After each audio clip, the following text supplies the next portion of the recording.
Pemirsa, Anda masih bersama saya dalam diskusi tentang relaksasi KPR dan antisipasi NPL. Saya ke Pak Teguh, Pak. Ini perumahan ini kan penting sekali, Pak. Sampai hari ini, data terakhir dari OJK apakah sudah sampai Maret atau April, posisi KPR berapa, Pak, kita? Ya, terima kasih Pak Primus. Ini sekarang itu posisi KPR itu sekitar 520 triliun. Jadi ini ada beberapa tipe yang di sini yang kita lihat, yaitu dari mulai tipe yang di bawah 21, tipe 21 itu sekitar 23,8 triliun, tipe 22 sampai dengan 70 itu sekitar 300-an triliun, dan juga tipe KPR sampai dengan 70 itu sekitar 150 triliun. Jadi ini KPR potensinya sangat luar biasa terkait dengan bagaimana nanti baik dari perbankan maupun dari ini di SMF untuk ke perkreditan yang di KPR. Ini potensinya luar biasa, dan itu juga banyak program untuk yang subsidi yang masih terus untuk 1 juta rumah ini masih terus ya potensi yang luar biasa yang bisa dibiayai dari sisi pasar modal maupun dari sisi perbankan. Dan juga kami lihat gini, sampai saat ini kondisi KPR ini kualitasnya masih relatif bagus, yaitu dari tahun ke tahun itu NPL-nya itu di bawah 3%. Jadi ini relatif bagus nih. Dan kita, tapi kita harus antisipasi ini untuk kedepannya, karena kan ini data sebelum COVID, Pak. Jadi nanti setelah COVID kita akan lihat, dan kita dengan relaksasi ini diharapkan itu nggak terjadi ada penurunan, karena kan udah direlaksasi menjadi kembali yang lancar ketika direstruktur. Jadi ini yang potensi bagi bank-bank untuk terkait dengan KPR.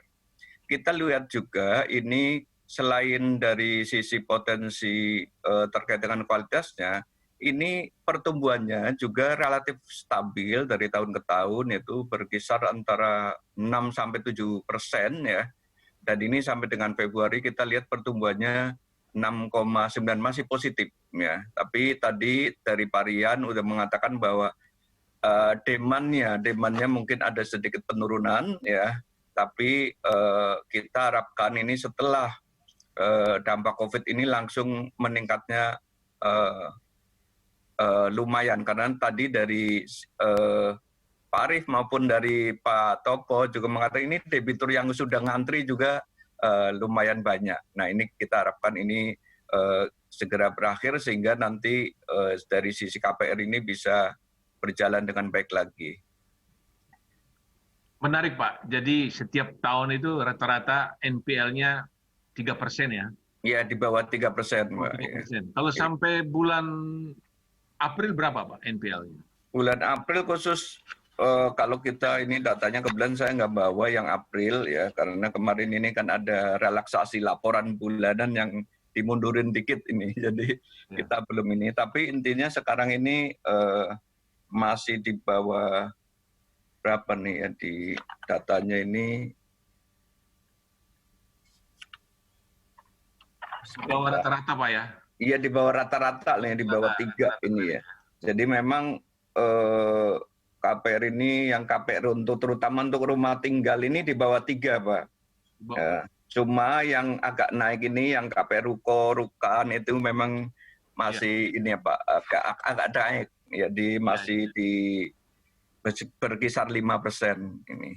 Tapi untuk rumah tinggal ini relatifnya lebih bagus. Ya. Jadi rumah tinggal karena itu menyangkut hidup mati dia, pasti matinya. Bayar ya. Kalau tidak dia harus keluar rumah. Iya. Pak Arief, 1 juta rumah target pemerintah, karena ini kan kalau menengah atas kan rumah tidak masalah. Mereka kita bicara rumah kedua, ketiga kan untuk investasi. Tetapi yang target 1 juta rumah ini kan buat mereka yang memang rumah pertama. Apalagi tadi data backlog 12 juta ya. Itu sudah sampai berapa persen, Pak? Oke, barangkali saya izinkan untuk menayangkan data yang tadi saya sempat pending, Pak ya. Nah, jadi gini, dari program FLPP saja Pak yang 2.500 ya. Pada saat posisi hari ini yang sudah mendaftar sekitar 179.000 tadi Pak. Ini sudah melampaui dari kuota yang sudah kita alokasikan di tahun 2020 ya. Per hari ini ya? Per hari datanya, dan ini real time, ini tiap 30 detik selalu berubah Pak. Ya. Kemudian tadi ini yang sudah dicairkan Pak, yang 51.218 debitur ini sudah dicairkan, artinya sudah lebih dari 50% pada posisi bulan Mei ini. Ya, jadi kita kalau misalkan menjelang 7 bulan ke depan, dengan sisa sekitar 50.000 lagi, ini akan selesai seharusnya sebelum bulan Desember. Kenapa kita punya keyakinan seperti itu Pak? Karena datanya kita lihat di sini. Nah, ini setelah ini mingguan Pak, pendaftar yang mingguan dan harian ya, dalam 1 minggu per hari. Nah, ini kita lihat di hari Rabu ini ada 968 ya. Memang kalau hari Sabtu dan Minggu dia relatif kecil gitu ya. Dan hari Senin kemarin 791 debitur ya daftar. Ini debitur baru nih Pak yang mendaftar untuk mendapatkan fasilitas KPR subsidi FLPP.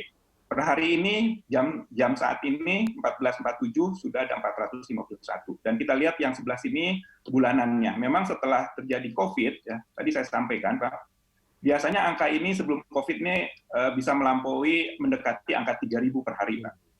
Angka 3.000. Nah, namun setelah COVID ini terjadi penurunan. Penurunan yang rata-rata sepertiganya gitu Pak. Sepertiganya saja rata-rata di bawah 1.000 sekarang Pak. Ini gambarannya. Ya, kemudian saya kira ini yang bisa saya sampaikan dulu Pak, barangkali gambaran terkait dengan data-data. Data real time. Jadi sebelum COVID itu hampir 3.000 ya, sekarang turun di bawah 1.000. Ya. Tapi tetap masih ada. Masih Pak. Kemudian sejuta rumah itu target per tahun atau target 5 tahun? Sejuta rumah itu.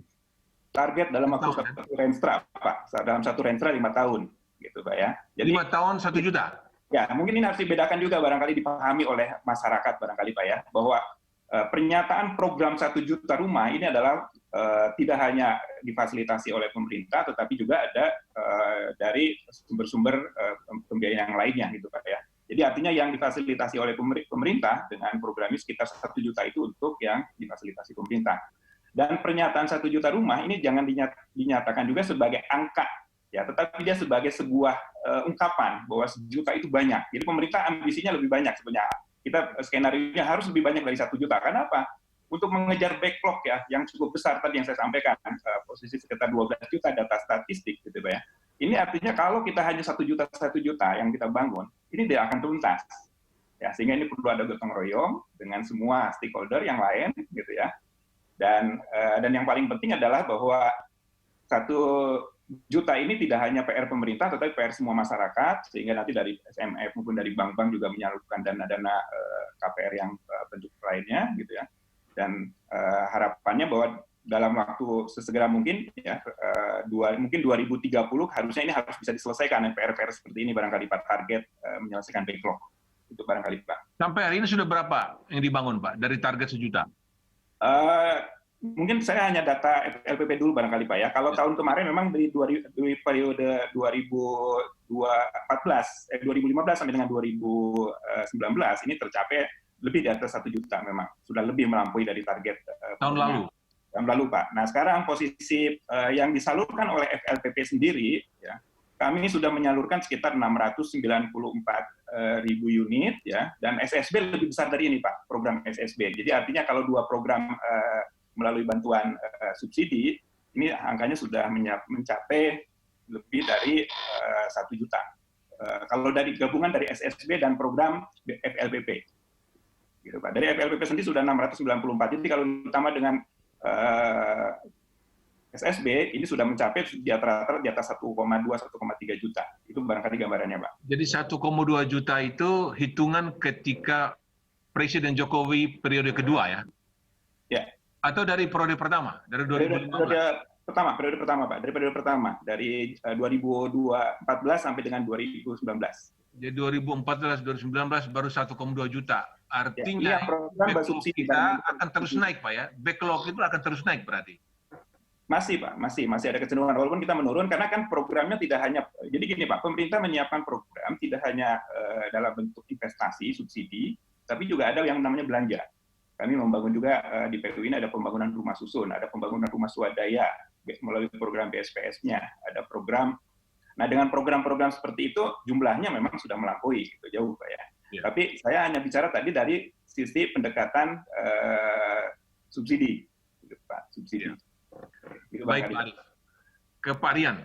Pak Rian, ini kalau di Amerika tahun 2008 kan krisis subprime mortgage karena orang membeli rumah banyak sekali, masyarakat bawah ya, menengah bawah, kemudian nggak bisa membayar bunga dan cicilan, dan itu dijadikan sekuritisasi surat utang berlapis-lapis, dan kemudian ketika debitor nggak bisa membayar, jebol semuanya.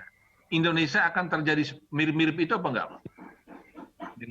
Dengan ini COVID ini, Pak. Pak Rian. Silakan, Pak. Ini di mute, Pak. Masih mute, Pak. Pak Rian. Sorry. Iya. Sorry, saya mendengar, Pak. Ya. Jadi rasanya kita tidak akan sama dengan yang pernah terjadi di Amerika ketika terjadi krisis global financial crisis yang dipicu oleh kebangkrutan daripada Lehman Brothers. Karena waktu itu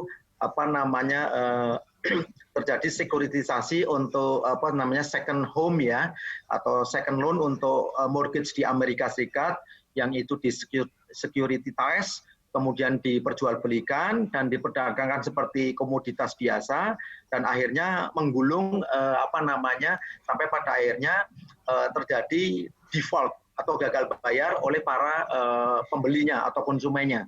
Nah, konsepsi ini kan tidak terjadi di Indonesia yang model sekuritisasi seperti itu. Yang ada di kita adalah ada dua jenis tipe konsumen. Satu yang konsumen memang yang istilah saya tadi adalah real demand. Dalam real demand itu artinya memang kalau kita bicara KPR housing, itu adalah KPR yang memang akan dimiliki, akan digunakan oleh si debitur KPR kita. Tapi ada tipe dua, yaitu yang konsumen yang memang ada motif untuk komersial.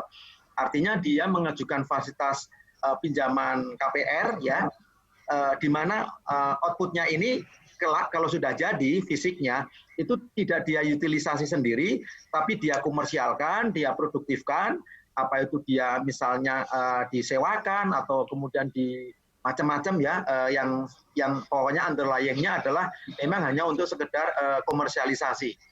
Dan tipe yang seperti ini dugaan saya relatif lebih sedikit ya secara kuantiti maupun secara persentase dibandingkan yang memang konsumen-konsumen masyarakat yang betul-betul membutuhkan rumah ya, terutama rumah baru. Dan secara demografis kita tahu persis banyak kelompok yang family atau keluarga muda yang sekarang memang sedang tergerak untuk memiliki rumah sendiri. Memang ada tesis yang berbeda dengan tipologi milenial sekarang yang katanya preferensinya tidak lagi tinggal di rumah, tapi mungkin tinggal di apartemen atau ya yang lain-lain. Tapi tetap saja kebutuhan real untuk sebuah rumah yang baik, rumah yang layak huni. Dan fakta membuktikan memang disampaikan Pak Arif tadi, backlog yang kurang lebih 12 sampai 12,5 unit itu memang merupakan, kami melihatnya adalah sebagai opportunity yang besar yang kalau kita bisa kerjakan bareng-bareng ini luar biasa daya ungkitnya ke ekonomi. Jangan lupa Bang Primus, sebuah rumah yang kita bangun, ya kita biayai, itu kalau berbagai riset mengatakan itu melibatkan berbagai unit-unit ekonomi. Ada yang mengatakan 92 unit ekonomi, ada yang mengatakan 170. Karena isi ya daripada sebuah rumah itu macam-macam. Sehingga pembangunan sebuah rumah itu akan memberikan multiplier efek kepada sektor-sektor ekonomi yang lain. Dan ini dampaknya luar biasa. Makanya mudah-mudahan relaksasi yang diberikan oleh OJK, oleh pemerintah ini betul-betul stimulus yang tepat sasaran dan tepat waktu. Karena dampak pengganda ke ekonominya memang secara real bisa kita rasakan. Itu Pak Primus. Ya. Pak Herianto. Ya. Halo Ya, Pak. Pak. Nah, untuk PT SMA sendiri, dengan melihat gambaran tadi demand, itu apa kekhawatiran yang paling besar dari SMF ini Pak, terhadap kondisi Iya, saat Pak. ini? Baik. Sebetulnya kalau dari kami, memang yang ingin dicapai SMF adalah semakin banyak dana yang bisa dialirkan dari pasar modal kepada penyalur KPR semakin baik. Karena semakin banyak dana yang dialirkan berarti nanti backlog-nya juga semakin cepat berkurang. Itu yang pertama, Pak. Yang kedua, tentunya dengan semakin banyak aliran ini semakin banyak orang punya rumah, Pak. Jadi multiplier ekonomi yang disampaikan Pak Rian, kemudian juga adanya untuk mengembalikan perekonomian, gitu ya, menggerakkan kembali perekonomian ini, tentunya dengan multiplier yang tadi itu sangat penting sekali, Pak. Satu catatan, Pak, rasio KPR terhadap PDB Indonesia itu kan kurang lebih sekitar 3%. Nah, itu kalau dibandingkan dengan negara lain memang masih sangat kecil. Sehingga peluang untuk KPR ini tumbuh itu masih sangat baik, gitu ya. Jadi kami sebetulnya tidak ada kekhawatiran secara khusus terkait dengan adanya kebutuhan rumah. Justru ini adalah tantangan kita semua. Kalau dari Pak Arief tadi disampaikan terkait dengan kebutuhan rumah, sebetulnya target tahun ini itu sudah ngantri, Pak. Artinya sudah lebih banyak yang ngantri daripada dananya bahkan dalam situasi COVID, gitu ya. Jadi kelihatannya walaupun COVID orang tetap ngantri mau beli rumah, gitu ya, Pak. Menarik, khususnya Pak. untuk rumah pertama, Pak, untuk rumah pertama tentunya. Ya. Nah, mudah-mudahan ini ke depan bisa terus membaik sehingga tentunya dan demikian juga kondisi likuiditas pasar modal yang siap untuk dialirkan kepada perumahan, Pak. Ya. Mungkin demikian, Pak. Ya, Pak Teguh, sebagai otoritas jasa keuangan ya, dengan sejumlah kebijakan relaksasi, dan pasti relaksasi itu diterbitkan untuk membantu debitor, tapi juga kreditor, supaya semuanya bisa mendapat manfaatnya, sama-sama untung. Apa imbauan Anda kepada perbankan non-bank yang menyalurkan pinjaman kepada para debitor, dan juga imbauan kepada para debitor? Oke, terima kasih Pak Primus. Pertama kita dari sisi otoritas ini kita punya KKSK, yaitu ada Kemenq, ada Bank Indonesia, ada OJK, dan juga LPS yang sudah merumuskan suatu kebijakan publik untuk membantu bagaimana memitigasi resiko dengan kondisi pandemik yang saat ini. Kemudian kita di sisi perbankan setidaknya kita meminta ada 4 langkah untuk memitigasi terkait dengan risiko yang harus diantisipasi ke depan. Pertama adalah bagaimana kita harus mengidentifikasi, yaitu melakukan skenario analisis atas dampak dari COVID ini. Ya. Yang kedua, dari sisi mitigasi harus kita lakukan, yaitu mitigasi risiko kredit dan kecukupan likuiditas untuk antisipasi dan juga aktifkan early warning system-nya. Kemudian kita harus mengukur, yaitu mengukur dengan stress test kecukupan modal dan likuiditas untuk antisipasi. Kemudian optimalisasi pengelolaan portofolio. Nah, itu dari sisi untuk industri jasa keuangan. Kemudian dari sisi debitur, saya rasa ini karena debitur ini adalah harus bahu-membahu dengan perbankan atau industri jasa keuangannya. Mana-mana memang yang harus layak untuk restrukturisasi atau yang memang tidak layak untuk restrukturisasi. Ini harus kerjasama baik sehingga sama-sama bermanfaat bagi keduanya. Itu Pak, yang Pak Primus. Ya, terima kasih Pak. Ya, barangkali setengah menit dari Pak Arief. Pak Arief, ada yang diimbang kepada MBR, Pak Arief? Belum di on dulu Pak. Ya Pak, mohon maaf. Jadi saya berharap gini, barangkali MBR ke depan mohon juga bank-bank ini tidak hanya membatasi kepada MBR-MBR yang formal, tapi yang non-fixed income juga mungkin harus juga di-handle gitu Pak ya. Karena tidak semuanya non-fixed income ini juga terdampak COVID, karena kami juga ada beberapa data yang menunjukkan bahwa beberapa non-fixed income ini masih bankable, sehingga ini jangan menutup gitu Pak. Itu aja barangkali himbauan kepada khususnya nanti para bank yang penyalur dana FLDP. Terima kasih Pak. Baik, pemirsa, kita sudah mendengar pemaparan dari 4 narasumber kita, dan kita mendengar bahwa mereka optimistis. Pertama, demand terhadap perumahan walaupun turun itu sementara karena COVID. Dan data menarik, sepanjang sejarah perbankan ini dari tahun ke tahun, non-performing loan dari KPR itu di bawah 3%. Dan itu berarti memang yang mendapat rumah, kredit rumah itu rumah pertama rupanya, Ahmad. Sehingga mereka kalau menyangkut keberadaan, kalau tidak membayar bunga dan cicilan, maka mereka meninggalkan rumah. Itu pada masa COVID pun relatif bagus. Kemudian backlog perumahan ternyata masih tinggi, 12 juta ya. Nah, jadi banyak sekali orang Indonesia yang belum punya rumah, masih tinggal di rumah mertua. Dan ini oleh pihak perbankan, oleh pihak SMF ya, melihat itu sebagai peluang bisnis. Mudah-mudahan setelah COVID ini dan mudah-mudahan COVID cepat selesai. Dan begitu selesai, yang akan bertumbuh lebih cepat adalah KPR. Kan bagaimanapun juga orang kepingin mempunyai rumah. Demikian, kita terima kasih kepada Pak Teguh Supangkat. Terima kasih Pak Teguh. Terima kasih Pak Primus. Ya. Kepada Pak Arif Sabarudin. Ya, terima kasih Pak Primus. Ya. Kepada Pak Hlianto. Terima kasih Pak Primus. Terima kasih Pak. Kemudian kepada Mas Rian. Ya. Terima kasih. Terima kasih Bang Primus. Ya. Terima kasih. Pemirsa, kita jumpa lagi Zooming with Primus pada masa akan datang. Saya kembali kepada Julita. Baik, terima kasih untuk diskusinya Primus. Dan pemirsa, demikianlah Zooming with Primus dengan tema antisipasi risiko KPR. Saya Julita Talangbanua, selamat menikmati acara-acara kami selanjutnya.